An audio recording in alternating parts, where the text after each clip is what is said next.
Praise lord. దేవుని నామానికి వందనాలు. ఈ ఉపవాస ప్రార్థన కూడిక రెండో దినాన దేవుని యొక్క సన్నిధిలో వచ్చి తీరడానికి దేవుడు మనందరికీ కృపావాత్సల్యం దయచేసినందుకు దేవునికి స్తోత్రం. దేవుడు మనల్ని శక్తిపరిచి బలపరుస్తున్నందుకు దేవునికి స్తోత్రం.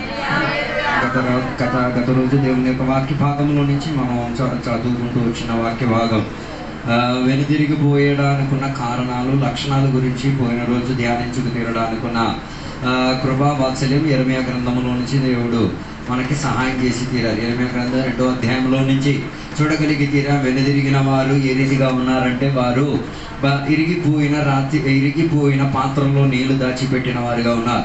వెనుదిరిగిన వారు ఎలా ఉన్నారంటే అడవి ద్రాక్షావల్లిలా ఉన్నారు. వెనుదిరిగిన వారు ఏ రీతిగా ఉన్నారో అడవి గాడిదలా ఉన్నారు. వెనుదిరిగిన వారు అడవి ఒంటి వలె జీవించుకు తీరుతున్నారు. తర్వాత వాక్యంలో నుంచి మనం చూడడం, వెనుదిరిగిన వారు దేవుడిచ్చిన కృపావరాన్ని విడిచిపెట్టిన వారు. వెనుదిరిగిన వారు దేవుడిచ్చిన రక్షణను విడిచిపెట్టేవారు. వెనుదిరిగిన వారు ఏ రీతిగా దేవునిని విడిచిపెట్టి లోక స్నేహానికి ఆసక్తి చెంది లోకానికి ప్రేమించి వారు వ్యభిచారులుగా ఆనందించుచున్న చర్య కనబడుతున్నట్టుగా దేవుని యొక్క వాక్య భాగంలో నుంచి నేర్చుకోవడానికి దేవుడు మనకి సహాయపరిచారు. ఈ కాల తరగతిలో మనం తర్వాత చివరికి నేను చెప్పిన ఒక మాట, వెనుదిరిగిన వారు మరలా వదిలేసిన దానిని లేకపోతే వదిలిన వాంతిని మళ్ళీ ఏం చేసుకుంటున్నారు, తిరిగి పొందుకోవడానికి ప్రయత్నం కలిగేటట్టుకున్న చర్యలో జీవించుకు తీరుతున్నారు. దాని గురించి ధ్యానించుకు తీరడానికి దేవుడు మనకి కృపావాత్సల్యం దయచేశారు. ఈ పక్కటి వేళ మనం దేవుని యొక్క వాక్య లేఖనాల్లో నుంచి మనం చూద్దాం. వెనుదిరగడానికి తయారవుతున్నవాడు ఏ రీతిగా తన జీవితాన్ని తయారు చేసుకుంటాడు అన్నది ఈ రాత్రి వేళ ఈ పక్కటి వేళ దేవుని యొక్క వాక్య లేఖనాల్లో నుంచి మనం పరిశోధించుకు తీద్దాం. వెనుదిరగడము ఒక అలవాటైన విషయము. ఈ కాలంలో కాదు, ఏ కాలములో అయినా కూడా అది సంఘము లోపల, సమాజము లోపల జరిగి వచ్చే ఒక విషయమే. అది ఆత్మీయ కోలములో మాత్రం కాదు, కానీ ఆఫీసుల్లోని, అదే రీతిగా ఏ వృత్తిలో మీరు చూసినా వెనుదిరిగే వారి కేటగిరీని మనం ఏం చేయొచ్చు, అధికంగా చూచి తీరొచ్చు. అందుకే దేవుని యొక్క బిడ్డలు ప్రయత్నం చేసుకోవాలి. ఒకసారి గురి నిర్ణయించుకున్నారంటే ఆ నిర్ణయంలో జీవితాన్ని ఏం చేసుకు తీరాలి, కొనసాగించుకు తీరడానికి ప్రయత్నం కలిగి ఉండి తీరాలి. కొనసాగించడానికి ప్రయత్నం చేయలేకపోతే నువ్వు వెనుదిరిగే ప్రయత్నంలో ఉన్నావు అన్నదానికి సునిశ్చితమని తెలుసుకు తీరాలి. వెనుదిరగడానికి ప్రయత్నం కలిగిన వాడు చేసేది 1 కొరింథీయులకు రాసిన పత్రిక 15వ అధ్యాయం 33వ వచనములో చదివినప్పుడు మనం చూడగలిగేది, వెనుదిరిగిన వారికి ఉన్న సూచనలు మనకు అక్కడ కనబడుతున్నది. 1 కొరింథీయులకు రాసిన పత్రిక అక్కడ రాయబడిన మాట, దుష్ట సాంగత్యానికి ఆయన ఏం చేసుకుంటాడు, అధికంగా ప్రోత్సాహాన్ని ఇచ్చి తీరుతాడు. అందుకే దేవుని బిడ్డలకి అర్థమై తీరాలి మంచి సాంగత్యం ఏంటిది, దుష్ట సాంగత్యం ఏంటిది. వాటి గురించి దేవుని బిడ్డలకి ఏమై ఉండి తీరాలి, అవగాహన కలిగి ఉండి తీరాలి. అందుకే వెనుదిరగడానికి ప్రయత్నం చేస్తున్న మనస్తత్వం ఏం చేస్తుంటుందో తెలుసా, చెడు సాంగత్యానికి ఏం చేసి తీరుతుంది, అలవాటు చేసుకోవడానికి ప్రయత్నం చేసుకు తీరుతాడు. చెడు సాంగత్యం అని చెప్పితే అది మనిషి కావచ్చు, వ్యక్తి కావచ్చు, భార్య కూడా కావచ్చు, పిల్లలు కూడా కావచ్చు. మీరు అడుగుతారు, భార్య పిల్లలు ఏ రీతిగా దీంట్లో ప్రోత్సాహపడేది, భార్య పిల్లలు కూడా దీంట్లో ప్రోత్సాహపడేది. వారు కూడా నీ సాంగత్యాన్ని ఏం చేయొచ్చు, పాడు చేసి. దానికి మంచి ఉదాహరణ ఆదికాండం 19వ అధ్యాయంలో భార్య పిల్లల వల్లనే ఏమై తీరింది, లోతు తన కుటుంబానికి ఏమై తీరాడు, ఆత్మీయ చర్యలో నుంచి వదిలించుకోవాల్సిన పరిస్థితి వచ్చి తీరింది. అమ్మా నాన్న ఎంత గొప్ప వాళ్ళంటే దేవుని బిడ్డలకి పెళ్లి చేయడానికి ఇవ్వకుండా, దేవునికి ఎరగకుండా, దేవునితో సాంగత్యం లేని వాడికి పెళ్ళిళ్ళు చేసేసి వివాహం ఏర్పరచుకొని ఉంచేశారు. ఎంత మంచి ఊర్లో నివసించి ఎంత మంచి సంబంధం తెచ్చుకున్నారు. కానీ ఘోరాతి ఘోరం ఏంటో తెలుసా, ఆ సంబంధం వలన వెనుదిరిగి తీరడానికి భార్యకి పిల్లలకి మనసు కలిగి తీరింది. ఆదికాండం 19వ అధ్యాయం అధికంగా కాంట్రవర్సీగా దేవుని బిడ్డల మీద హేళన చేయడానికి వాడుతున్న ఒక అధ్యాయంగా మనం ప్రతి వార్తల్లో ప్రతి దాంట్లో మనం చూడాలి. దాని అర్థం, యథార్థంగా మంచి సాంగత్యంతో జీవించలేకపోతే నీ జీవిత చరిత్ర ఊరిలో ఉన్నలకే నవ్వులాటగా మారి తీరడానికి, ఆత్మీయ చర్యలో అవమానపరచుకు తీరడానికి, నీ ఫ్యామిలీని, నీ జీవితాన్ని, నీ పద్ధతిని దేవుడు ఏం చేస్తాడు, ఉపయోగించుకు తీరుతాడు. దాని దాని అర్థం సాంగత్యం మంచిదాని. సంఘం ఎప్పుడు మంచి సాంగత్యం ఇచ్చేది, ఆత్మీయత ఎప్పుడు మంచి సాంగత్యం ఇచ్చేది. కానీ చెడు సాంగత్యానికి లోతు అలవాటు పడిపోవడం వలన ఏమై తీరారో తెలుసా? పిల్లల జీవితాన్ని నాశనం చేసుకున్నారు. బైబిల్లో ఎంత దౌర్భాగ్యం, ఎంత ఘోరం, ఎంత నాశనం. ఒక ఇద్దరు ఆడపిల్లల గురించి రాయబడినట్టుగా మనకి కనబడుతున్నది. వివాహం చేయడానుకున్న ప్రాయ తరగతిలో అమ్మా నాన్న అన్యులకు వివాహం చేయడం వలన వారిలో ఉన్న అలవాట్లు ఈ పిల్లల మీదకు ప్రభుత్వమై వచ్చి తీరింది. అందుకే బైబిల్ సెలవిచ్చిన మాట, వారు ఇరువురు ఏం చేశారు? నాన్నతో ఏం చేసుకోవాలి? కాపురం చేసుకోవాల్సిన పరిస్థితి వచ్చి తీరింది. మరి మీరు అన్యులకు పెళ్లి చేయడానికి సిద్ధం కలిగి తీరితే భవిష్యత్ ఏంటో మీకే అర్థమైపోతే, రుజువు చేయాలంటే లోతు అలవాటైన ఫాలో అయిన పాత్రలో మీరు నడిచిపోండి. రేపో మొప్ప మేము మీ చరిత్ర చూసుకొని మేమేం చేస్తాం, దేవుని దగ్గర మేము ఏడుతాం, మీరు సరదా పడాల్సిన సరదాలో వెళ్ళిపోతే ఎరగలుగుతారు. అందుకే చెప్పడానికి వచ్చిన ఉద్దేశం, వెనుదిరిగే దేవుని బిడ్డలు ఎప్పుడు కూడా చెడు సాంగత్యానికి అలవాటు చేసుకుని, ఒకనాడు అబ్రహాముతో ప్రయాణం ప్రారంభించి, ఒకనాడు ఆత్మీయ కుటుంబంలో ఉండి, ఒకనాడు ప్రార్థనలో కొనసాగించి, ఒకనాడు దేవునికి యొక్క మర్మాలు అర్థం చేసుకొని, ఒకనాడు దేవుడు ఏర్పాటు చేసిన నగరాన్ని వేచి చూచి, ఒకనాడు దేవుని కొరకు జీవించి తీరడానికి ఆతృత చెందిన ప్రయాణంలో నుంచి వెంటనే తన మనసు ఏమై తీరింది? తన మనసు చెడు సాంగత్యానికి వెళ్ళే ఒక ప్రయత్నమై తీరింది. ఒక విషయం దేవుని బిడ్డలు ఎప్పుడు అలవాటు చేసుకు తీరాలి, చెడు సాంగత్యములోకి ప్రయాణం చేస్తున్న వారికి ఎప్పుడు కూడా అవకాశాలు వెనుదిరిగి లాగుతూనే ఉంటది. ఆపర్చునిటీస్ ఎప్పుడు వస్తాయి వెనుదిరిగే వాడికి ఏ చోట్ల అయినా కూడా వాడికి ఏం అధికారం దొరికేది ఉంటుంది. సొదొమ గొమొర్రా పట్టణమే లోతుని ఆకర్షించడానికి ఉన్న కారణం ఏంటిది? ఆ పట్టణంలో ఉన్న పెదరికం అన్న ఆస్త చర్య ఎవరికి దొరికి తీరింది? లోతుకి దొరికి తీరింది. దాని వలన ఏం చేసుకు తీరాడు? ఆ నగరం వైపు తన మనసును ఏర్పాటు చేసుకు తీరాడు. అలాగే నీ పగటి వల్ల నేను చెప్తాను, నీ చెడు సాంగత్యం ఏమై తీరొచ్చు, నీకు మంచి ఆపర్చునిటీలు ఇచ్చి తీరొచ్చు, ఆఫర్లు ఇచ్చి తీరొచ్చు, కానీ అది నీ కుటుంబానికి, నీ ఆత్మీయతకి, నీ వ్యక్తిపర జీవితానికి ఏ రీతి కలిగిన శుభచర్య ఇచ్చి తీరదు. అందుకే ఈ కాలంలో అనేక మంది ఆపర్చునిటీల కోసం కొందరు దేవుని దగ్గర గొప్ప ప్రార్థన చేసేస్తారు. ఉద్యోగం కావాలి దేవా, ఉద్యోగం కావాలి దేవా, ఉద్యోగం కావాలి. దేవుడు ఉద్యోగం ఇచ్చిన తర్వాత ప్రార్థనకి రాజీనామా ఇచ్చేస్తారు, సంఘానికి రాజీనామా ఇచ్చేస్తారు, ఆత్మీయతకు రాజీనామా ఇచ్చేస్తారు. దాని వలన దేవుడు మీ మీద కోపపడడమో ఒకరితో చూపితే ఏం చేయుడు. దేవుడికి అర్థమైపోయి ఆ ఉద్యోగం నీకు చెడు సంగత్యంలోకి తీసుకొచ్చి తీరింది. దాని వలన నువ్వు దేవుని ఏం చేసి దేవుని వెనుదిరిగేసేంతటిగా, లేకపోతే ఇంకొక భాషలో చెప్తే దేవునికి బీపు చూపించేంతటిగా, ఇంకొక భాషలో చెప్తే బీపు వెనకాతలో ఉన్న ఆ భాగాన్ని దేవునికి చూపించేసి, ముఖం దేనికి నువ్వు చూపించేసి సాంగత్యాన్ని కూడా వృద్ధిపరిచే ఒక విధానం. అందుకే లోతులాగా కాకుండా ఉండే నిమిత్తం ఏం చేసుకుంటున్న మంచి స్నేహబంధాన్ని ఎంచుకు తీరాలి. అబ్రహాము గురించి భలే నాకు నచ్చలేదు. కారణం సాంగత్యం చెడులోకే తన సహోదరుడు వెళ్ళిపోయినా ఆయనని కాపాడుకు తీరడానికి తన కలిగి తీరింది, మనస్తత్వం కలిగి తీరింది. అందుకే ఈ కాలంలో దేవుని యొక్క బిడ్డలు చెడు సాంగత్యములో నుంచి ఏమై తీరాలి? పరిగెట్టడానికి ప్రయత్నం చేసుకు తీరాలి. సంఘముతో అనుబంధం కలిగి ఉండి, ఆత్మీయులతో అనుబంధం కలగండి, వాక్యముతో అనుబంధం కలగండి. దేవుని యొక్క నామానికి గణపరిచే వారి చర్యలో జీవించుకు తీరడానికి ఏం చేయండి? జీవితాన్ని సిద్ధపరచుకు తీరాలి. అలాగైతే నీ జీవితం ఏమై తీరొచ్చు? ధన్యత చెందే చర్యలోకి మారి తీరొచ్చు. హల్లెలూయా. రెండోదిగా బైబిల్ చెప్తున్న ఒక మాట, మొదటి కొరింథీయులకు రాసిన పత్రిక 10వ అధ్యాయం దాని 12వ వచనాన్ని చదివినప్పుడు అక్కడ మనం చూడగలిగి తీరిన మాట ఏంటో తెలుసా? రెండోది ఓవర్ కాన్ఫిడెన్స్. అంటే నేను అన్ని చేసేస్తానన్న సిద్ధాంతం చాలా మందిని పడగొట్టేస్తుంది. అక్కడ రాయబడిన ఒక మాట, నేను నిలబడిపోతానని నేనే ఏం చేసుకుంటున్నాను? తలుచుకోవడం వలన పడిపోవడానికి సునిశ్చితం. అంటే కొందరు కలిగే వంట చేయడం తెలియదుగా నేను చేసేస్తానని చెప్పి పొగడుదలతో చేసేసి చేయడం వలన వంట బాగుంది, తినేవాడికి రుచికరంగా కూడా ఉండదు. అందుకే దేవుని బిడ్డలకి ఏమి ఉండకూడదు? ఓవర్ కాన్ఫిడెన్స్ ఉండకూడదు. నా వల్ల అన్ని అయిపోతాయి, ఇంకా నీ వల్ల అన్ని అవ్వదు. సునిశ్చితంగా దేవుని బిడ్డలకు ఏం కావాలి? ఒక తోడు కావాలి.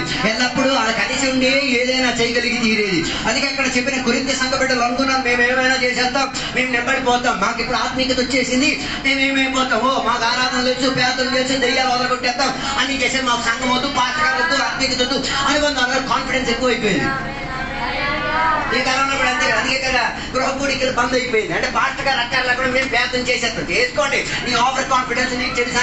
నీ ఓవర్ కాన్ఫిడెన్స్ నేను ఏం చేసి తీరుతుంది? నేను దేవుని వెనుదిరిగి తీరేంతటి కూడా ప్రయత్నాలు ఇచ్చి తీరుతుంది. ఎప్పుడు దేవుని బిడ్డలు ఆ సహవాసములకు ప్రాధాన్యత ఇచ్చి తీరాలి. సహవాసముల కాన్ఫిడెన్స్ ఎవరి మీద? దేవుని మీద మన కాన్ఫిడెన్స్. మన కాన్ఫిడెన్స్ దేని మీద? వాక్య శక్తి మీద మన కాన్ఫిడెన్స్. మన కాన్ఫిడెన్స్ దేని మీద? దేవుడిచ్చే విడుదల మీద మనకు కాన్ఫిడెన్స్. కానీ వ్యక్తిపర కాన్ఫిడెన్స్ కాన్ఫిడెన్స్ కి ఏమి ఇచ్చి తీరకూడదు, చోటు ఇచ్చి తీరకూడదు. అందుకే బైబిల్ గ్రంథంలో మనం అనేక రాజులను మనం చూడొచ్చు. ఓవర్ కాన్ఫిడెన్స్ ఎక్కువ అయిపోవడం వల్ల చాలా యుద్ధాలు ఓడిపోయారు, చాలా సమ్మలు వారి దగ్గర నుంచి దోచుకోబడి తీరింది, చాలా కుటుంబాలకి నాశనం అయి తీరింది. అలాగైతే కాన్ఫిడెన్స్ ఎవరి మీద ఉండి తీరాలి? నీ మీద నీకు ఒక కాన్ఫిడెన్స్ కాదు, కానీ దేవుని మీద నీకు ఒక కాన్ఫిడెన్స్ ఉండి తీరాలి. ఎవడైనా ఎప్పుడైనా పడిపోవచ్చు, ఎవడైనా ఎప్పుడైనా పడిపోవచ్చు. కాన్ఫిడెన్స్ ఎక్కువ అయిపోవడం వల్లే ఒకడికి దేవుడు గడ్డి తినిపించేసి కొన్ని బతికి అడిగి లోకానికి చరిత్ర మాదిరిగా చూపించేది. ఎవరే సమంగా కాన్ఫిడెంట్ అయి ఉండి దేవునిలో ఉండి తిని అన్నం తింటావు, లేకపోతే గడ్డి తినేసేసుకొని కోళ్ళు పెంచేసుకొని వీధల్లా తిరిగేసి జబ్బులు పాలైపోయి జీవితం సర్వనాశనం చేసుకోవాల్సిన పరిస్థితి వస్తుంది. హల్లెలూయా. నేను నిలబడిపోతాను, నా ప్రార్థన నిలబెట్టేస్తాను, నా అన్ని భాషలు no, it is not at all possible. ఒంటరిగా పోరాడడం కన్నా గుంపుగా పోరాడడం విజయానికి సాధించడం. ఒంటరిగా పోటీ పడడం కన్నా గుంపుగా పోటీ పడడం ప్రయాసం. అది ఉపయోగకరమైనది. అందుకే ఒక మనిషి ఇల్లు కట్టడం, 100 మంది కలిసి కట్టడం పని త్వరగా అయిపోతుంది, బాధ్యతలు ఒకరికొకరికి అంది తీరుతాయి. అందుకే కొన్ని సంఘాల్లో మీరు చూడండి, నేను చేసేస్తాను ఎవరితో కలవరు, ఏం పీకలేదు, ప్రోగ్రామ్ కూడా సాడగొట్టారు. హల్లెలూయా. ఓకే, దేవుడు సంఘం లోపల కొంతమందిని ఏం చేస్తున్నా ఎంచుకొని ఉంచారు, 7గురిని ఎంచుకు తీరారు. ఎందుకు ఎంచుకు తీరారు? కాన్ఫిడెన్స్ ఎక్కువ అయిపోవడం వలన కాదు, కానీ వారిని ఏంటంటే ఒకే కాన్ఫిడెన్స్ లోకి తీసుకొచ్చి తీరడానికి. 7గురికి ఒకే ఒక మనస్తత్వం. ఏంటిది? సంఘం లోపల ఒక పరిస్థితి జరిగొచ్చింది. ఏంటిది? వేద విధవరాలకు ఇచ్చుపుచ్చు విషయంలో ఏమవుతుంది? కొందరికి ఎక్కువ, కొందరికి తక్కువ. దానిని పరిహరించుకు తీరడానికి 7గురిని ఎంచుకొని 7గురు ఒకే రీతి కలిగేటట్టుగా, 7గురు ఒకే ఆత్మ ప్రవాహంలో కలిగి ఉండి తీరేటట్టుగా, 7గురు కూడా ఒకే ఆత్మ అనుబంధంలో జీవించి తీరారు. దాని తర్వాత చర్య చదవగలిగితే 7లో 1, అందులో 1 మాత్రమే అయి తీరాడు, తిని తిరగడానికి స్టాండ్ వేసి తీరాడు. ఎక్కువైపోయింది. ఆయన గురించి ప్రకటన గ్రంథంలో చూస్తే నికోలియాతులు బోధ అని చెప్పి ప్రకటన గ్రంథం మనకి బోధించింది. అంటే 7గురు కలిపి ఎంచబడి 7గురు ఆత్మపూర్ణతో ప్రారంభించి 7గురు అభిషేకముతో జీవించి చివరికి వచ్చినప్పుడు ఒకడు కాన్ఫిడెన్స్ ఎక్కువైపోయింది. కాన్ఫిడెన్స్ ఎక్కువ అయిపోవడం వలన ఏమైపోయింది? ఆయన సంఘాన్ని ఇంకొక చర్యలోకి తీసుకెళ్లిపోయాడు. మూలంగానే ఒక బోధ వచ్చి తీరని. ఏంటో తెలుసా? నువ్వు ఎన్ని పాపాలు చేసినా ప్రాబ్లం లేదు, ఎవ్రీథింగ్ ఈ సింపుల్. ఎన్ని పాపాలు చేసినా ఏం ప్రాబ్లం లేదు, దేవుడిని పాపాలు నేనేం చేసేస్తాడు, క్షమించాను. అది దానికి ఒక మంచి ఉదాహరణ కూడా చెప్పారు. ఒక మంచి పరుపు మీద నిలబడి ఉన్నావు, దేవుడు నిన్ను రక్షించిన తర్వాత ఒక మంచి డల్ల పరుపు మీద నిలబెట్టారు. నువ్వు పాపం చేస్తే పడేది డల్ల పరుపు మీదే. కానీ అర్థం గట్ల పాపంలో పడ్డావు అన్నది అక్కడ ఒప్పుకోవడానికి మనసు ఒప్పట్లే. దేంట్లో పడ్డావు? డల్ల పరుపు మీద పడ్డావు. దానికి మన విశ్వాసాలు అందరూ రాస్తాడు, దేవుడు అన్ని క్షమించి దేవుడు క్షమించేస్తాడు. నువ్వు తెచ్చుకున్న దేవుడు క్షమించేస్తాడు. అన్నింటినీ దేవుడు ఏం చేయడు. బైబిల్ చెప్పిన మాట, నువ్వు మంచి చేసినను చెడు చేసినను అన్నిటికీ నువ్వేమిచ్చి తీరాలి, లెక్క ఇచ్చి తీరాలి. ఇప్పుడు నీకేం పెద్ద కనబడలే, కానీ దాని యొక్క తీవ్రత తర్వాత కనబడుతుంది. అందుకే చాలా మందికి ఇప్పుడు కూడా అర్థం కావట్లేదు. ఏ తప్పు చేసినా నా ప్రాబ్లం, ఐగర్ కాలేజీలు చేసినా ఐగరికి ఇంట్లో పిలిచి పేదలు పెట్టింగ్ చేసి అందరికి భోజనాలు పెట్టేదా రుణమాఫీ? నో, మాఫీ అయ్యేది లేదు. దేవుడు దానికి ఇచ్చే ప్రతి దండను అనుభవించుకునే తీరాలి.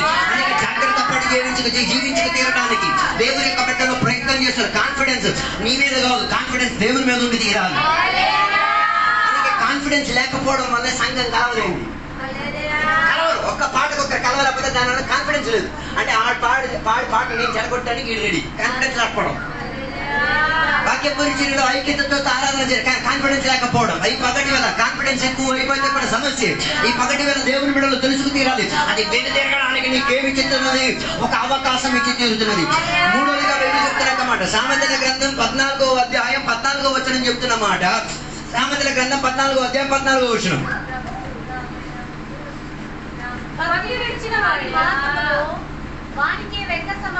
ఓ లార్డ్, స్టబర్నెస్ అంటే దేనిని పట్టుకున్నారో దాన్ని వదలరు. ఓ లార్డ్, నేను పట్టుకున్న దానికే 2 కొమ్ములు అంటే 2 కొమ్ములను అందరూ నమ్మేసుకోవాలి. అలా జరిగే పద్ధతి లేదు. నువ్వు పట్టుకున్న దానికి 2 కొమ్ములు ఉండొచ్చు, కానీ ఆ రీతిగా మొండి పడకూడదు. అందుకే ఈ కాలంలో దేవుని బిడ్డలు ఏమైతే తిరుగుతున్నాడు? మొండి పడేస్తాడు. నేను ఉపవాసం ఉంటే దేవుడు ఇప్పుడు పని చేసేస్తాడు. మొండి పడి మాత్రం సమస్య వచ్చేది ఇప్పుడు ఉపవాసం చేసేస్తాడు. ఎవరికి చెప్పరు, ఒంటరిగా పోరాడతారు, జబ్బులు పాలవుతారు, మళ్ళీ వస్తారు, సాక్ష్యం చెప్తారు. ఏం లేదు. హల్లెలూయా, ప్రైజ్ ది లార్డ్. నేను చెప్పి రావడానికి ఉద్దేశం ఇదే. ఏం చేయకూడదు, మొండి పట్టుకోకూడదు. నేను పాడితేనే ఆత్మశక్తి, అందరూ పాడుతూ కూడా ఆత్మశక్తి దిగుద్ది. నేను వాక్యం జరిగితేనే చర్చి నడితే, నేను వస్తేనే చర్చి ఏంటిది స్టబ్బర్నెస్. నా వల్ల నేను కట్టేనే కట్టగా, నువ్వు లేకపోయినా సాతాను కూడా దేవుడు వాడచ్చు. బైబిల్ చెప్తున్నా, నువ్వు దేవునికి స్తుతించలేకపోతే వీధిలో ఉన్న రాళ్ళనే ఏం దేవునికి స్తుతించేస్తాయి. దేవుడు దానికి కన్నా మంచి ఒక ఉదాహరణ చెప్పాడు తెలుసా? నువ్వు కానీ దేవునికి స్తుతించకపోతే నీ శంకలో కూర్చొని పాలు తాగుతున్న శిశువు పాలు తాగడం అని దేవుడు. అందుకే మన చర్చలో కొందరికి నువ్వు చెప్పలేదు, పిల్లలుగా స్తుతించారు. రేపు మీకు బుద్ధి రావాలా? కుర్రాడు నేను మూర్ఖుడిగా చేశాడు, స్తుతించి నువ్వు మూర్ఖుడయ్యో. దేవుడు నీకు బుద్ధి నేర్పించాడు, నీకు సరదా పడతాడు, నువ్వు చేయలేని పని ఆడు చేశాడు. దేవుడు ఎక్కడి నుంచి సంతానాన్ని, నువ్వు కానీ సంతానం కనలేకపోతే రాళ్ళ నుంచి దేవుడు ఏం చేయొచ్చు. నువ్వు ఆత్మీయంగా సువార్త చెప్పి రక్షణ మార్గం బోధించి సంతానం కను. నువ్వు కనలేకపోతే బండరాయి వల్ల ఉన్న మనుషులు ఏం చేస్తారు? అప్పుడు కూడా నువ్వు నవ్వేస్తున్నావా? నీ మూలంగా ఎవడు రాలే, ఆడి మూలంగా వచ్చింది. అర్థం చేసుకో, నువ్వు కొట్టరాయి, నువ్వు చేయలే, నువ్వు చేయలే. అందుకే వాక్య పరిచయం పెరిగినప్పుడు పొడిచినట్టు పొడుతుంది. అర్థం కాలేదు, నీకేం లేదు లేదు, మనం చేయట్లేదు. దానికోసం ప్రయత్నం ముందు పట్టేస్తాను. నేను స్వార్థ చెప్పను, నేను పాటలు పాడను, నేను ఆరాధన చేయను, ఏం ప్రాబ్లం లేదు. వెను తిరగడానికి స్టెప్ వేస్తున్నాను. అందుకే పాస్టర్ గారు చెప్పిన వాక్య పరిచయం పొడిచేటాడు. ప్రతి విశ్వాసకి వెళ్ళి పొడి కొడుతుంది. పాస్టర్ గారు నన్నే చెప్తాడు, మీరే వెళ్ళి చెప్పేస్తున్నాను. మాకేం పని పాట లేదా? సిద్ధాంతాలను నెతికెక్కి మా ఆత్మీయతను పోండి. మరి మీ ఆత్మీయతలకు మాకు తెలియదు. మా ఆత్మీయతకు ఒక విలువ ఉంది, దాని వెనకత ఒక ఖరీదు ఉంది, దాని వెనకత సమయం ఉంది, ఖర్చు ఉంది, ఖరీదు ఉంది. ఎవడో చెప్పింది విని, ఎవడో చెప్పింది విని వాంతి చేయాల్సిన అవస్థ నేను వాంతి తినను. మీ పని తినడం మీకే తెలియాలి. హల్లెలూయా. దేవుని బిడ్డలు ఏం చేయకూడదు, మొండి పడకూడదు. ఆత్మీయ విషయంలో ఏం చేయకూడదు, మొండి పడకూడదు. ఒకడొక ఆత్మను లేవనెత్తుతా, నువ్వు 10 ఆత్మను లేవనెత్తుకు తిరగడానికి ధైర్యం తెచ్చుకు తీరాలి. మంచి ఉదాహరణ చెప్పారు. ఒకడికి 5 తాళాంతులు, ఒకడికి 2 తాళాంతులు, ఒకడికి 1 తాళాంతు. 5 దొరికినాడు, ఇంకా 5 ఏం చేసుకున్నాడు? సంపాది. 2 దొరికినాడు, ఇంకో 2 ముందుకు. 1 దొరికినాడు ఏం చేశాడు? ఆ 1నే సంపాదించుకున్నాడు. అందరు దేవుని బిడ్డలు ఈ చరిత్రలో బతుకుతున్నారు. దొరికింది 1. ఆ 1 పట్టేసుకొని ఏం చేస్తున్నారు? పర్వాలేదు, నిన్ను ఒక పేరు పిలిచే రోజు వస్తున్నది. ఆ పేరు గొప్ప విషయం. ఆ రోజు పిలిచేటప్పుడు నీ పేరు కాదు పిలిచేది, నీ జీవితంలో చేసిన దానినే దేవుడు వర్ణించుకుని పిలిచేది.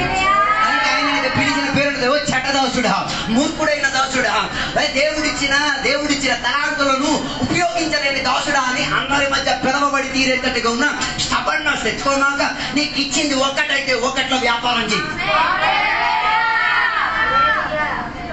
ఒక వాక్య సందేశం నీకు ఇచ్చారా, ఆ వాక్య సందేశాన్ని డబుల్ చేయి, మల్టిప్లికేషన్ చేయి. డబ్బుల్ని డబులింగ్ చేసేయడానికి వడ్డీకి ఇచ్చేస్తావు. తర్వాత ఒక ప్రార్థన ఒకటి, దేనికి? డబ్బులు వడ్డీకి. ఆత్మలో రావడానికి సంపాదించుకో. బైబిల్ చెప్తున్న మాట, నీకు దేవుడిచ్చిన సిరి ద్వారా అనేక స్నేహితులను ఏం చూసుకోవాలి, సంపాదించుకోవాలి. Where is a friend? దేవుడు నీకు ఇచ్చిన ఆస్తి ద్వారా ఉన్న ఫ్రెండ్స్ ఏరి చర్చలో ఉండాలి, వాళ్ళు పరలోకంలో ఉండాలి వాళ్ళు. అందుకే మొండి పడడం ఆపండి. సువార్తలో మొండితనం వచ్చేసింది. అందుకే డబ్బు ఇచ్చేస్తారు దగ్గరికి, లాటరీ టికెట్ ఇచ్చినట్టుగా నువ్వు చేసాయి. నేను ఇంటికాడ పప్పు వస్తా, పప్పు అన్నం తింటొస్తా. మొండితనం అది. దాని అర్థం నీ మనసాక్షి ఎప్పుడో చచ్చింది. నిన్ను ఆత్మలో జన్మ, మీ నాయన బొడ్డు చాకరీ పని చేసేసి వచ్చి ఇంటికాడ కూర్చునేటప్పుడు నువ్వు ఏదో 10 రూపాయలు 50 రూపాయలు సంపాదించు అని ఎంత ఎలాగుందో, సేవకుడు సువార్తకి వెళ్ళినప్పుడు నువ్వు ఇంటికాడ కూర్చున్నప్పుడు అదే సేమ్. నీకు అది అర్థం కావట్లేదు, మొండితనం ఎంత పీక్లోకి వెళ్ళిపోయిందో. హల్లెలూయా, ప్రైజ్ ది లార్డ్, హల్లెలూయా. అందుకే మొండితనంలో నుంచి బయటికి రండి. మొండితనం మన ఆత్మీయతను సొగచర్య నుంచి తీరదు. మొండి పట్టడం కాదు, నేను పట్టుకున్న కొమ్మే, నేను పడితేనే జరిగింది నేను ఆవలే. నో, ఎవరి ద్వారా అయినా దేవుడు ఎవరినైనా ఏం చేయొచ్చు, ఉపయోగించుకు తీరవచ్చు. ఒక యోనా లెగలేకపోతే యోనాకు బదులు దేవుడు ఎవరినైనా ఏం చేయొచ్చు. యోనాకు దేవుడు అవకాశం ఇచ్చారు, నాయన ఎల్లరేళ్ళు. దానికోసం ఏం చేశారు? దేవుడు చుడిగాలిని పంపించారు. దేవుడు ఏం చేశారు? ఆయన మొండితనాన్ని ఎలగొట్టడానికి దేవుడు ఏం పంపించారు? వాన మొత్తం పంపించారు. మొత్తం వాడ కదిలిపోయే సిచ్యువేషన్ వచ్చింది. ఇది మొండితనం ఎంత ఘోరంగా ఉందంటే దేవుని బిడ్డ మొండితనం గురించే మాట్లాడేది నేను. ఇంతే తేడా, ఆయన పాస్టర్ గారు ఈ విశ్వాసి. పాస్టర్కి అంత మొండి ఉంటే విశ్వాస సంగతి మనం పోల్చుకోవట్లేదు. మూట్ల మధ్య వెళ్ళి సరుకు దాకా ఏమై ఉన్నాడు. మన సంఘాల్లో కూడా కొన్ని సరుకులు కొన్ని మూటల కింద ఉన్నాయిగా. నేను రప్పించుకు తీరడానికి ఉన్న మూటల మధ్య నేను కదిపి తీరుతాను. కదిపి తీరితే నువ్వు కదిలి లభించే పరిస్థితి వచ్చి తీరుతుంది. చివరికి జరిగినాక మాట్లాడుతాం. మొండితనాన్ని దేవుడు ఏం చేయడానికి ప్రారంభించు, ఎరగొట్టడానికి ప్రారంభించదు.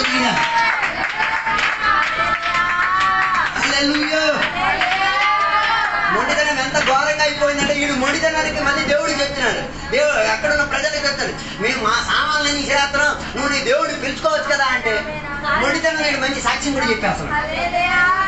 మొండితనంలో మంచి సాక్ష్యాలు కూడా వినబడతాయి. మీకు అర్థం కాలేదా? ఇవాళ నుంచి సాక్ష్యాలు చెప్పినట్టు వీడియో ఆన్ చేసి వినండి. మొండితనం అనుకున్న లక్షణాలు క్లియర్ గా సాక్ష్యాలు వినబడతాయి. మన సాక్ష్యాలు దేవునికి గణపరిచేది ఉండదు, దేవునికి ఆరాధన చేసేది ఉండదు, ఒక ఆత్మను లేపినైతే ఉండదు. మొండితనం మీద తీవ్ర కుష్టం పట్టినట్టుగా సాక్ష్యాలు చెప్పేది. దాని అర్థం యోనా చెప్పిన పని నువ్వు కూడా చేస్తున్నావు అన్నమాట. దేవుడు చెప్పిన దానికైనా విధాయత చెందడానికి రెడీ లేనప్పుడు నీకన్నా మొండోడు కూడా నీళ్ళ కింద ఉన్నాడు. నీ మొండితనం గొప్పది అనుకుంటున్నావు కదా, నీకన్నా మొండోడు ఒకడు ఎక్కడున్నా నీళ్ళ కింద. ఎవడు? తిమింగలం. ఓ, నాకు అదే పని నచ్చింది. తిమింగలం కన్నా మొండితనం ఇంకెవరికి లేదు. అందుకే దాని ఒళ్ళు ఉండదు. చిన్న పిచ్చి చేపలా కాదు. తిమింగలం అంటే సుమారు ఒక ఇల్లు కన్నా పెద్దగా ఉంటుంది దాని కట్టు. నీ మొండితనానికి జవాబు ఇచ్చేది ఆ మొండి జీవే. రెడీగా మింగడానికి ఎవరు? దేవుడు ఎలాగే ఈ మొండి చేపతో మాట్లాడాడో తెలియదు కానీ మొండి చేప మాత్రం రెడీగా ఉంది. ఇప్పుడు ఈ మొండోడు ఏం చేస్తాను, మింగేస్తానన్న ప్రయత్నంతో నోరు తెచ్చుకొని కూర్చుంది. చేప నోరు తెరిస్తే ఆ ఏరియాలో ఉన్న నీళ్ళు మొత్తం నోట్లోకి మరి ఎలా నోరు తెచ్చిందో కానీ టైగర్ కింద పడడం, మొండోడు కింద పడడం, చేప చేసింది అని మింగేయడం. మింగడం గొప్పది కాదు. ఈ మొండోడు ఆ మొండోడు కొట్టుకోవడమే. చేప మొండిదే. ఈ మొండోడు అంటాడు నేను మొండోడే, నువ్వు చేప అంటే నేను మొండోడే. చేప అంటే నువ్వు మొండోడువా, నీ మొండిదాన్ని కూడా నేను ఎప్పుడు చూపిస్తాను. చేప మీకు మింగింది, అది ఎక్కడికి వెళ్ళిపోయింది. అక్కడ వరకు బాగానే ఉంది. మొండోడికి బుద్ధి నేర్పించుకున్నాడు, చేప కూడా ఉపయోగించేసింది. యోహాను గారిని యాసిడ్ బ్యారెల్లోనే వేశారు, అవును కదా, నూనెలోనే వేశారు, వేపారు కదా. యోనా మొండోడిని ఎక్కడ వేశారు? మలం మధ్యలో వేశారు.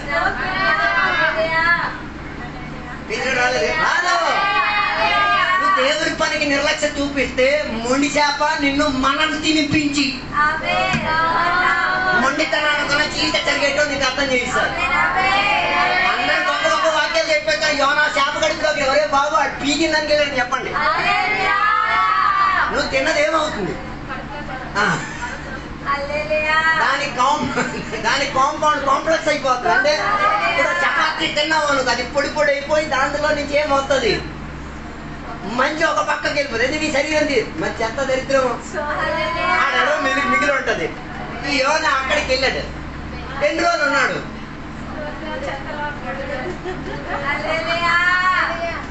అది పర్వాలేదు, బాగానే ఉంది. రెండోదిగా చేప కడుపులో ఏముంది? జీర్ణశక్తి కోసం ఉన్న ద్రావకాలు ఉన్నాయి. ఓ సూపర్, తినిపించారు. రెండోది ఇప్పుడు అల్లి మొండితనం చూపించారు. చెప్పండి దేని మధ్యలో? ఏ బేరల మధ్య ఇటు తిరుగుతుంది. ప్రత్యేకత ఏంటో తెలుసా? యాసిడ్ కదులుతున్న కొద్దిగా దీని రియాక్షన్ ఎక్కువ అవుతుంటది. డౌట్ ఉంటే 10th క్లాస్కి వెళ్ళి మళ్ళీ ఎగ్జామ్ రాసుకోండి. యాసిడ్ కొన్న తెలివితేటట్టు అక్కడ నేర్పించుతారు. యాసిడ్ కదులుతున్న కొద్దిగా యాసిడ్ లోపల కొన్ని వస్తువులు ద్రావకాలు కలుస్తున్న కొద్దిగా ఇది రియాక్షన్ ఎక్కువ అయిపోతుంది. ఓ లార్డ్, అది బాగానే ఉంది. ఇది తినేసే కదా ఎవడు ఎక్కుంటాడు? ఎవడు? మొండోడు తినేసే కదా. మరి వీడు తినేసేంత బాత్రూమ్కి ఎక్కడ ఉంటాడు?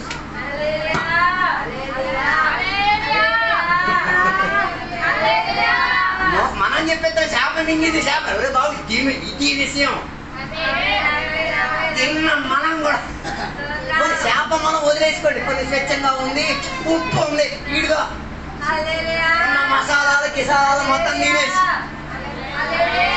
3 రోజుల పాటు తిండి లేదు. కానీ ఎన్నిసార్లు నోరు తెరుస్తున్నాడో అన్నిసార్లు. హల్లెలూయా. మొండోడికి ఇంకో మొండోడు బుద్ధి నేర్పించేది ఇలాగే. హల్లెలూయా. ఆ 3 రోజులు తీవ్రత అర్థం కాలేదు, కానీ ఊపిరి తీసుకోవడానికి ఏం చేస్తున్నాడు? ఈత కొట్టుకొని బయట మళ్ళీ కిందకి దిగేది లేదు. మొండి చేప వదులుతుంది ఏంటిది? నువ్వు కిందకి దిగవరా, ఇది దొరికింది. నన్ను నాకు అర్థం కావట్లేదు. చివరికి 3 రోజుల తర్వాత ఈ చేప ఈయన ఏం చేసి తీరింది? ఎందుకు కక్కింది? ఎందుకు కక్కింది? ఈడి గ్యాస్ దాని గ్యాస్ కలిసిందిగా. దానితో దేవుడు కూడా అనుమతి ఈయన ఏం చేయకూడదు, అలా నడిపించుకొని తీసుకెళ్ళొద్దురా. కావాలి ఈడు చక్కగా ఉంటుంటే చేపల నోరు తెచ్చుకుని నడిచిపోరా అని చెప్పుకున్నాడు. ఇట్లాంటి మొండోడిని ఏం చేయాలి? కక్కాలి. ఎందుకో కక్కడం? కక్కితే ఇంకొక రియాక్షన్ అయింది. ఇప్పుడు యాసిడ్ వల్ల ఒళ్ళల్లా ఏమైపోయింది? కాలిపోయింది. ఇప్పుడు ప్రెసిడెంట్ ఎక్కడే చెప్పాలి? కాలిపోయిన ఈ మనిషిని ఇప్పుడు చేప ఏం చేసింది? ఇసుక మీద వదలండి. ఉప్పు ఎక్కడుంది? ఆ సముద్ర తీరం మొత్తం నీళ్ళతో నిండి ఉంది, వాతావరణం మొత్తం ఉప్పు. లేకపోతే డౌట్ ఉంటే బీచ్కి వెళ్ళండి. బీచ్కి వెళ్ళి గంటలు ఉండిన తర్వాత తిరిగి వస్తే మీ శరీరాన్ని మీరు నాకు చూడండి ఎంత ఉప్పు ఉందో తెలిసిపోతుంది. అలాగైతే ఈ మొండి చేప కక్కేటప్పుడు ఏమైంది? అంతరిక్షంలో ఏముంది? ఉప్పు. అప్పుడు అల్లెలు స్తుతి మేము గట్టిగా రావడం, అన్ని భాషలు గొప్పగా రావడం, దేవునికి సేవించేది దేవునికి సేవించలేని మధ్యన తేడా ఇది అప్పుడు రుజువు చేశాడు. కాలిపోయిన శరీరం మీద ఏం పడింది? ఉప్పు బాగానే ఉంది. చేప ఏం చేసింది? కక్కింది. కక్కి ఈడేమై తీరాడు? బౌన్స్ గా వెళ్ళి దేని మీద వెళ్ళి పడ్డాడు? మీ ఇంటికాడ ఉన్న దండ పైపు మీద పడ్డాడా? దేని మీద పడ్డా? మరి హల్లెలూయా. ఇప్పుడు ఏమైపోయింది? మండిపోయిన చర్మం మీదకి ఉప్పు మట్టి భలే కొంటది. ఈయన సోతే సార్ ఊరలు మారు మంచి పొందడానికి. అందుకే బైబిల్ చదివి ఈయన అక్కడికి వెళ్ళి వాక్య పరిచయం ఏం చేయలే, ఊరల్లో తిరిగాడు. ప్రజలకేమో వచ్చింది?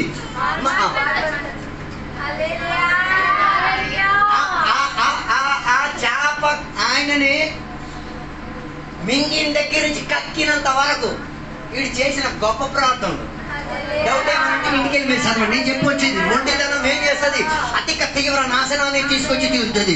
అందుకే దేవుని బిడ్డలు ఏం చేయకూడదు? మొండితనాన్ని అలవాటు చేయకూడదు. మొండితనం పడడం మొదలు తీరాలి. మొదటి పేతురులకు రాసిన పత్రిక 3వ అధ్యాయం 6వ వచనం చెప్తున్న మాట మీరు చూడండి.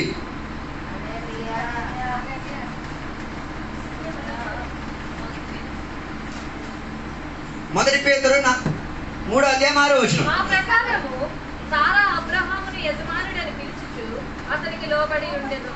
మొదటి పేతురు ఒక నిమిషం.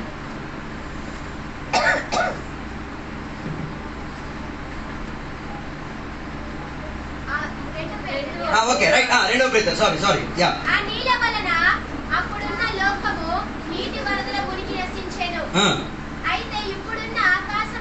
ఐదవ వచనం నుంచి కిందకి చదవండి. పూర్వం నుండి ఆకాశం ఉండననియు నేలలో నుండి నేల వలన సమకూర్చబడిన భూమియు దేవుని వాక్యం వలన కలిగిననియు వారి బుద్ధిపూర్వకముగా మరుతురు. ఆ నేల వలన అప్పుడు లోకములను నీటి వరదలు మునిగి నశించారు. ఆ కాలంలో వర్షం లేదు. వర్షం లేని కాల తరగతిలో దేవుడు దేనిని ముంచేశారు? లోకం అంతటినీ నీళ్లతో ముంచేసాడు. ఊర్లో ఉన్న వాళ్ళకి అందరికి ఏం వచ్చింది? ఆశ్చర్యం వచ్చింది. ఏ కాలంలో దేవుడు పెట్టినప్పుడు ఇది ఒక ఆశ్చర్యమే. దెయ్యాలు పోతే ఆశ్చర్యం, పాపి మారితే ఆశ్చర్యం. బైబిల్ చదివినోడే ఇలాంటి ఆశ్చర్యపడేది. ఎంత కలిగినది జరిగినప్పుడు అలా అక్కడెక్కడో యుద్ధం జరిగింది, ఇది ఆశ్చర్యపడతాడు. ఓ నాయనా బైబిల్ చదవరా బాబు, ఇవన్నీ రాస్తుంది. 4వ ఉన్న లక్షణం వాళ్ళకి అన్ని సర్ప్రైజే. ఏది జరిగినా సర్ప్రైజే బాబు. ఇవన్నీ ఇందులో రాసుంది. నువ్వు పట్టుకున్న ఫోన్ గురించి బైబిల్ రాస్తుంది. నీ ఇంటి బాత్రూమ్ గురించి బైబిల్లో రాశారు. బైబిల్లో రాయబడడానికి ఏంటి లేదు. నీకు అన్ని ఆశ్చర్యం అనిపిస్తుంది. దాని అర్థం దీంతో నీకేం లేదు. దానివల్ల నీకు అన్ని ఏమనిపించింది? ఆశ్చర్యం అనిపించేది. అందుకే కదా ఒకసారి పేతురు గారు శిష్యులు కలిసి పరిచయం చేస్తున్నప్పుడు ఒకడు వచ్చాడు. ఎవడు? మంత్రాలు చేసేసుకొని మంత్ర విద్యలను విడిచిపెట్టేసుకొని దేవుని దగ్గరికి వచ్చినప్పుడు వీరు చేసిన పరిచయం చూసినప్పుడు చెయ్యి ఎడుతున్నప్పుడు అందరి మీదకి ఏమొచ్చేస్తుంది? పరిశుద్ధాత్మ. వీడు కూడా సీమోను, వీడికి కూడా నచ్చింది. బా ఈ పనేదో బాగుంది, సర్ప్రైజ్ పని బాగుంది. ఇలా చెయ్యెట్టేస్తే దెయ్యాలు పోవడం, ఇలా చెయ్యెట్టేస్తే ఆత్మశక్తి రావడం, ఇలా భేదం చేస్తే గొప్ప ఈ సర్ప్రైజ్. దీనిని ఆయన కూడా సర్ప్రైజ్ మోడ్ లో తీసుకొని ఏమి చేద్దాం అనుకున్నాం.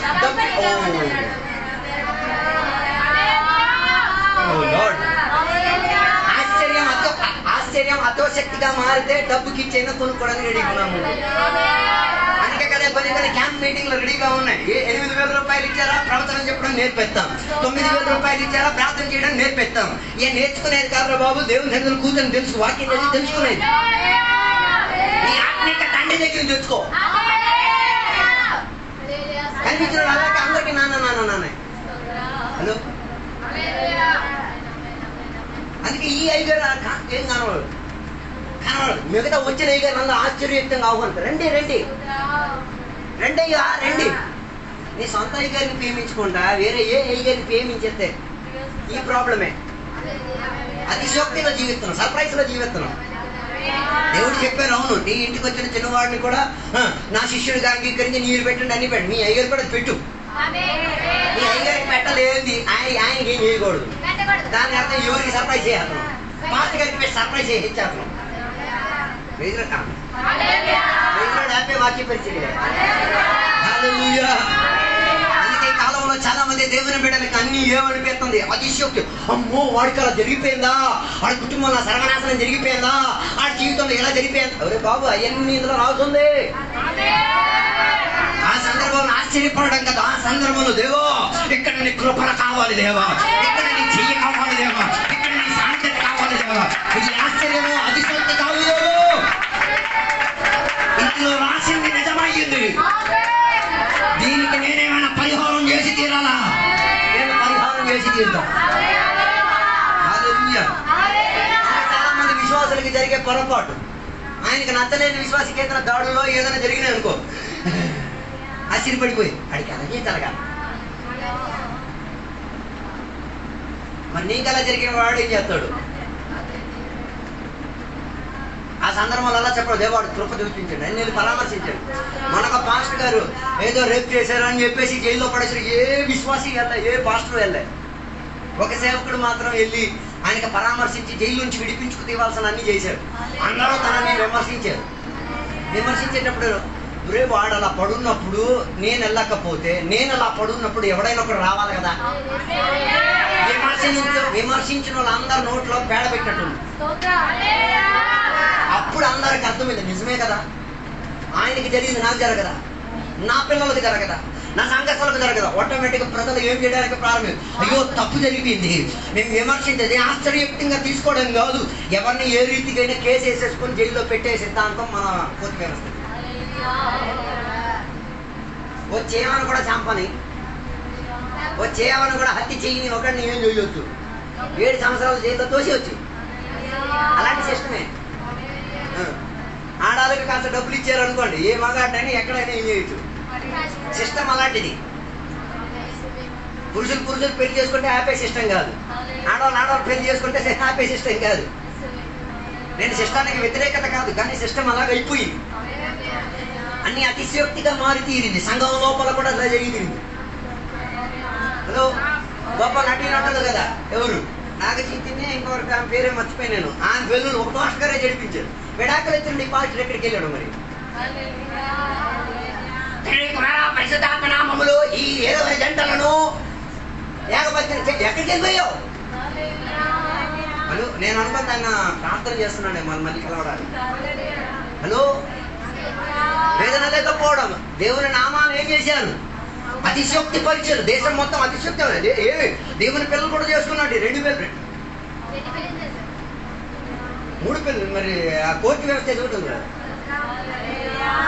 హలో, అతిశయోక్తి. దాని కొరకు ప్రజలు ఏమవుతున్నారు?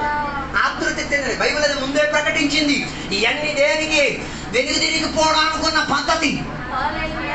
సంఘాలు వెనుదిరిగిపోతున్నాయి, విశ్వాసులు వెనుదిరిగిపోతున్నాయి. అందుకే అతిశయోక్తి. అందుకే మొన్నొకరితో మాట్లాడుతున్నాడు, అయ్యో మన సంఘంలో ఫ్రీ పెళ్లి చెయ్యాలి.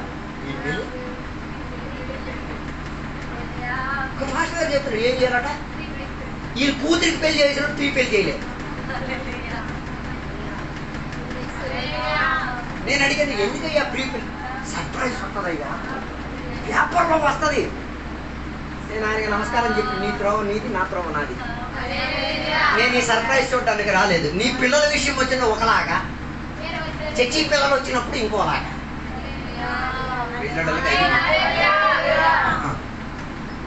ఉన్నారా నాతో కలిసి? మీరు కూడా అతిశయోక్తిలో ఉన్నట్టున్నారు కదా.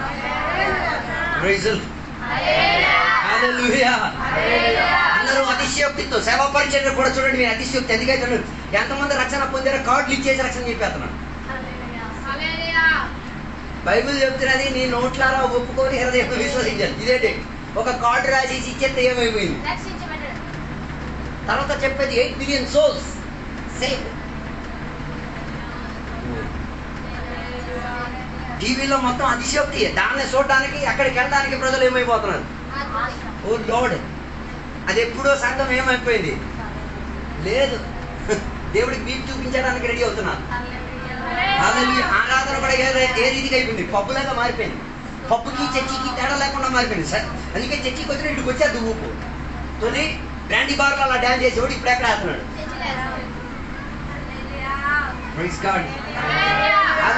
ఆత్మలో ఆత్మలో నాట్యం రాదు.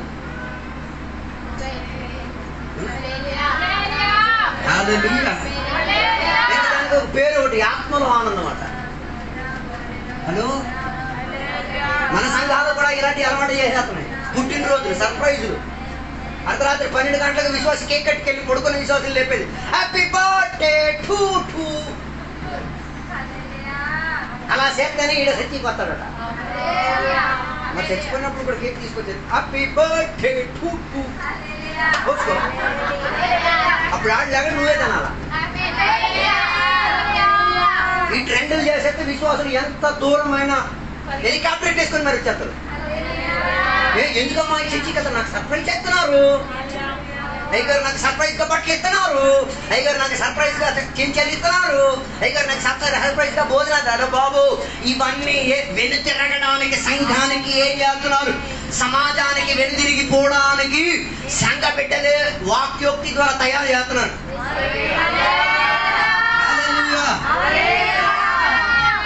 లేదా సర్ప్రైజ్ అందరికీ ఇష్టమే, ఎవరికి ఇష్టం కాదు.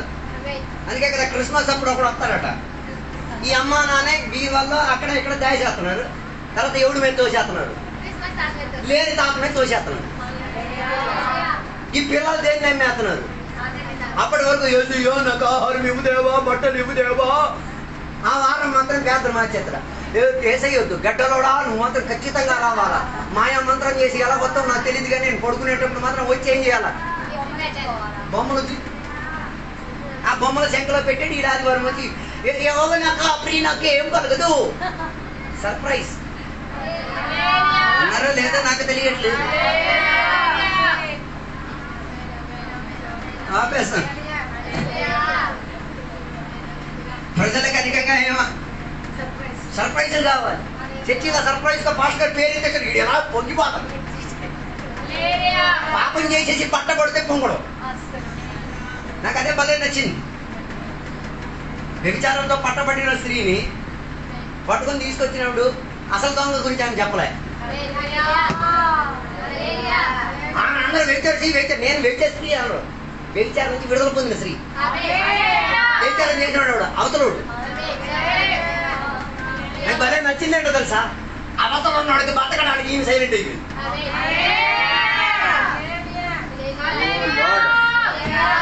ఆయన జీవితాంతం నేను చూస్తే సర్ప్రైజ్ గా చదువుతాడు. నీ పేరు నేను తెప్పించలేదు, ఎందుకో తెలుసా? నాకు తెలిసి నీ పేరు చెప్పడం చెప్పంటాడు. నేను మారిపోయినా నేను చెప్పను. మారిపోతేనే చెప్పలేదంటే మారిన తర్వాత మరి చెప్తుందా? ఈ జీవితాంతం మామని చూస్తే ఈడ మనసు లోపల పశ్చాత్తాపం ఉంది, చచ్చిపోతుంటాడు. మనం ఎలాగ అవకాశం ఇవ్వాలి. మనం కథలు బోర్డు విన్నాం, దగ్గరికి తీసుకొచ్చాడు రుణమాపించారు. అది కాదురా నాయన, అవతల దొంగ పక్కన ఉన్నా కూడా తెలిసిన కూడా అడ్రస్ తెలిసిన కూడా కళ్ళు మూసుకొని కూర్చొని ఏసై దగ్గర నిలబడదు. ఏసై కూడా చెప్పలేదు, అది మరీ దారుణమైన విషయం. ఏసైకి తెలియదా? ఏసైకి తెలుసా? సర్వాంతరంగాన్ని ఎరిగిన వాడు. ఆయన దగ్గర దేవా నేను కొన్ని రహస్యాలు లోన పెట్టుకు తిరుగుతా. ఎప్పటి వరకు పెట్టుకు తీరుతా పరలోకానికి వాడు వస్తే మంచిది, లైవ్ షోలో చూడొచ్చు. అప్పుడే అది మారితే ప్రాబ్లం లేదు, మారలేదు ఆడికి సర్ప్రైజ్. హల్లెలూయా. అందుకే దేవుని బిడ్డలారా ప్రయత్నం చేయండి, అధికంగా దేవునికి దగ్గర తీరాలి, అధికంగా దేవుని యొక్క వాక్యానికి లోబడి తీరాలి, అధికంగా దేవుని వాక్యానికి ఏం చేయాలి, స్వాధీనం ఇచ్చి తీరాలి. అలాగైతే నీ జీవితం బాగుపడి తీరుతుంది. దేవుని వెనుదిరిగే పద్ధతుల నుంచి తిరిగి దేవుని దగ్గర తిరిగి రావచ్చు, వాక్యంలోకి తిరిగి రావచ్చు, ఆత్మశక్తిలోకి తిరిగి రావచ్చు, సంఘములోకి తిరిగి రావచ్చు, ఆత్మభారంలోకి తిరిగి రావచ్చు.